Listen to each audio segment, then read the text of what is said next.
Check it out, just real quick. I'm going to show you a little kit that I got. I'm going to be putting this on my motorcycle. In case something happened, I have a way to fix it up, right? So it is very, very small. It is from Kit-CruzTools. And again, it's going to go on my bike. By the way, make sure you subscribe and definitely let me know what you think down in the comment section below. Okay, so I got this toolkit right here to be able to put it in my motorcycle. Obviously, it's not that big or anything like that. You can see it right here and you can see my arm right here. So easily I will be able to put this on my saddlebags or in my trunk and things like that. You never know when your bike is going to break down. So having a little kit like this is pretty good. And again, it wasn't that expensive. You see right here, CruzTool, again, compact toolkit for Harley Davidson motorcycle.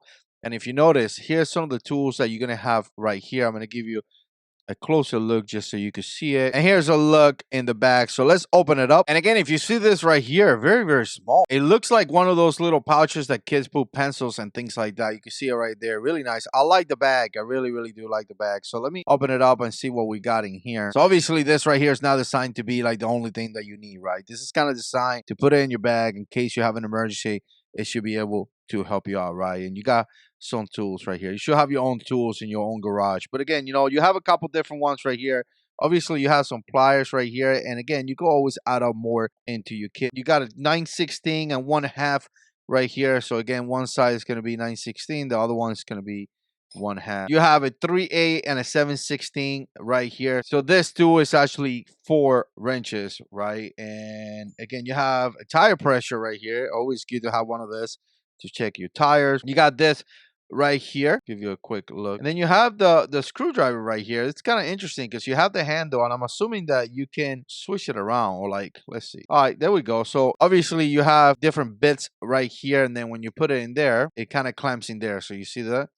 You take it out, and then you could utilize the other side. So you kind of have 2 in here, and you could also move this. Oh, look at that. You can move that, and you got your flat in this side. So again, lots of different tools right here just in this little thing right here, right? And we're gonna open this up as well. T27 and T30, very popular in the Harley community. This one is a T20 and T25. You use this one's all the time, right? So you have this right here. Obviously, you could utilize it with this right here. You got a 10 mil right here, which again, you could utilize it with that screwdriver. You got a couple Allen tools right here, and you have this. Again, you have lots of different tools right here on this little kit, really for not so much money. So again, very excited about this. I am gonna put it on my motorcycle. Let me know what you think. Put comments down below. And as always, God is in control.